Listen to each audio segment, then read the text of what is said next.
Hello friends, आज हम बात करने वाले हैं ऐश के टॉप 10 पोकेमॉन। ये नई लिस्ट है, इसलिए इसमें नए पोकेमॉन ऐड होंगे जो उसने रिसेंटली पकड़े हैं। ये वीडियो बहुत ऑसम होने वाली है, इसलिए लास्ट तक देखें। So let's start. Up in this club, when we get started, man, we ain't gon' stop. We gon' turn it out till it gets too hot. Everybody sing, hey yo. Tell 'em turn it out till they can't no more. Let's get this thing shaking like a disco ball. This is your last one and a courtesy call. Hey yo, here comes the danger up in this club. When we get started, man, we ain't gon' stop. We gon' turn it out till it gets too hot. Everybody sing, hey yo. Tell 'em turn it out till they can't no more. Let's get this thing shaking like a disco. जो Pokemon हमारे top 10 की list में 10वें number पर आता है वो है मिस्टर माइम। मिस्टर माइम जो ऐश की मॉम के पास था, वो अब ऐश ने ले लिया है। कैप्चर नहीं किया है उसको, लेकिन अब वो फाइट करने लगा है और फाइट इतनी अच्छी करता है। उसने हरियामा के साथ क्या फ़ाइट लड़ी थी, इसलिए वो हमारी लिस्ट में टॉप 10 नंबर पर आता है। और वो साइकिक और फेरी टाइप पोकेमॉन है और उसके अटैक्स हैं मेगा किक, मेगा पंच, फेरी किक, थंडर पंच, हाइपर बीम। अब बढ़ते हैं 9 पोकेमॉन की तरफ और वो पोकेमॉन है रियोलू। रियोलू भी उसने अभी रिसेंटली पकड़ा है, इसलिए भी उसको ज़्यादा एक्सपीरियंस नहीं है, लेकिन फिर भी जब वो लुकारियो बन जाएगा तब वो बहुत अच्छा करेगा। ऐसी ट्रेनिंग भी होगी तब वो ऐश का टॉप पोकेमॉन बन सकता है। रियोलू फाइटिंग टाइप पोकेमॉन है और उसकी मूव्स की बात करें तो उसके मूव्स हैं focus blast, iron tell, crunch, और उसने ऑनिक्स के साथ भी अपनी क्या तगड़ी फाइट लड़ी थी ऐश के साथ मिलके, इसलिए वो हमारी लिस्ट में 9 नंबर पर आता है। अब बढ़ते हैं हम अपने अगले पोकेमॉन की तरफ जो है गेंगार। ये भी ऐश का नया पोकेमॉन है और ये है गोस्ट और पॉइजन टाइप पोकेमॉन और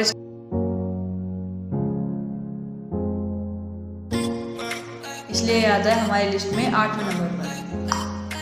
अब बढ़ते हैं 7वें पोकेमॉन की तरफ और वो पोकेमॉन है गूड्रा। गूड्रा प्योर ड्रैगन टाइप पोकेमॉन और शेडो लेजेंडरी पोकेमॉन है जो कि बहुत ज़्यादा पावरफुल है। उसने कई मैचेस भी ऐश को जिताए हैं। गूड्रा ऐश ने कैलाश रीजन में पकड़ा था और वो ऐश का सेकंड शेडो लेजेंडरी पोकेमॉन है। शेडो लेजेंडरी पोकेमॉन वो होते हैं जिनका पूरा बेस टोटल 600% होता है। वो 3 स्टेज इवोल्यूशन को इंक्लूड करते हैं और ऐश के पिकाचू के साथ मिलकर गूड्रा ने राइचू और वॉटरडल को मात दे दी थी। बहुत तगड़ी फाइट लड़ी थी उसने। ये पोकेमॉन कैलाश रीजन का फुल्ली इवॉल्व पोकेमॉन है और इस पोकेमॉन ने गूड्रा ने स्लिमेंट के लक्सर के खिलाफ बहुत ही मस्त लड़ाई लड़ी थी और उसमें वो जीती भी थी।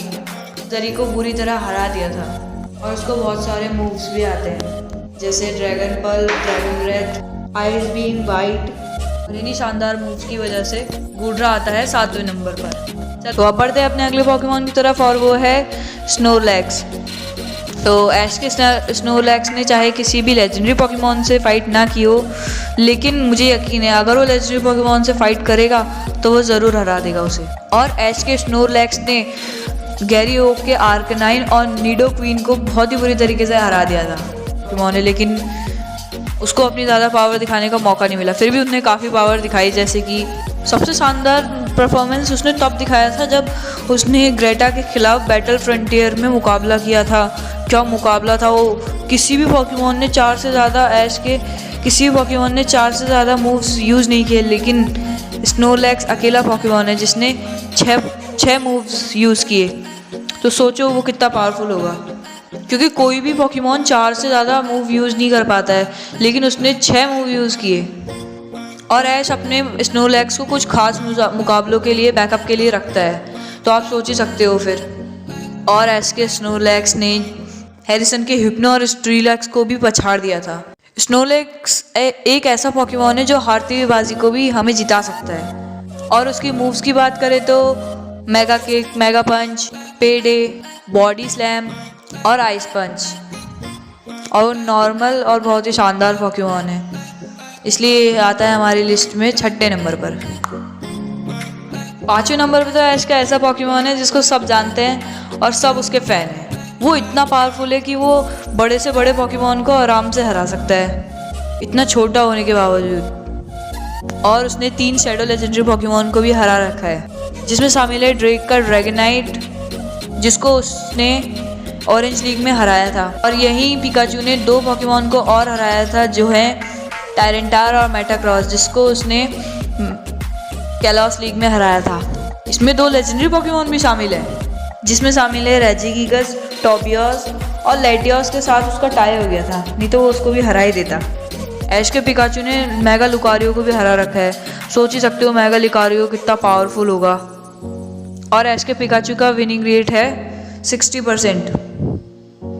चौथे नंबर पे जो पोकेमॉन आता है वो है सेप्टाइल्स, जो उसने ट्रिको के रूप में पकड़ा था, फिर वो ग्रोवाइल बना, फिर वो सेप्टाइल्स बना और अब सेप्टाइल्स इतना पावरफुल हो गया है उसने डार्क राय जैसे मिथिकल पोकेमॉन को भी हरा दिया, वो भी एक ही लीफ ब्लेड में। ये ऐश का ग्रास टाइप पोकेमॉन है जो फुल्ली इवॉल्व और बहुत ही पावरफुल है, जो ग्रास टाइप में सबसे पावरफुल हम कह सकते हैं। सेप्टाइल्स ने डार्क राय जैसे पावरफुल पोकेमॉन को हरा दिया, तो सोचो आप कितना पावरफुल होगा। इसमें हेराक्रॉस ने भी बहुत मदद की है, लेकिन हम हेराक्रॉस को इस लिस्ट में नहीं डाल पाए। तो अब बात करते हैं सेप्टाइल्स के मूव्स की, तो वो है leaf blade, bullet seed crunch, dragon breath. इन्हीं सब के लिए ये आता है हमारी लिस्ट में चौथे नंबर पर। चलते हैं अगले पोकेमॉन की तरफ, जो है ड्रैगन नाइट, जिसको उसने अभी रिसेंटली पकड़ा है।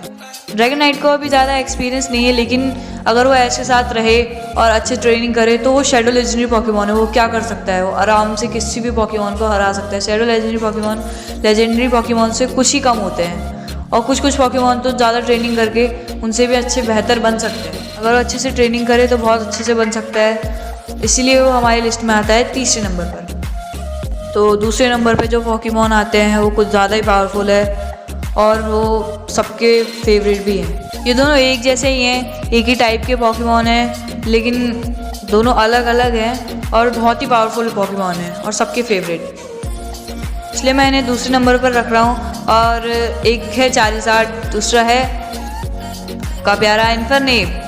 पहले चारिज़ार्ड की बात कर लेते हैं। चारिज़ार्ड ने तो लेजेंडरी पोकेमॉन को भी हरा रखा है और बहुत सारी फाइट भी हरा रखी है। मैगमार के साथ उनने क्या तगड़ी फाइट लड़ी थी, उसके साथ कभी उसने हारा भी है बहुत। ऐश को उनने काफ़ी मैच जिताए भी हैं और काफ़ी मैच हराए भी हैं, क्योंकि जब वो पूरा चारिज़ार्ड में इवॉल्व हो गया, क्योंकि जब वो इवॉल्व हुआ तो ऐश की बात नहीं मानता था, इसीलिए उसने स्पार्की से भी मैच हार गया था, क्योंकि वो अपने पावरफुल पोकेमॉन से ही फाइट करता है। जैसे उसने मैगमार से करने के लिए एकदम आगे आ गया था और उसको हरा भी गया था। वो फाइट बहुत ही खतरनाक लड़ाई थी उनने, और आर्टिकुनो जैसे लेजेंडरी पोकेमॉन को उसने हरा दिया। और जोटो लीग में उसने गैरी ओक के ब्लास्टरॉयज को भी बुरी तरह से हरा दिया, टाइप डिसएडवांटेज रखते हुए भी। आप सोचो वो कितना पावरफुल है।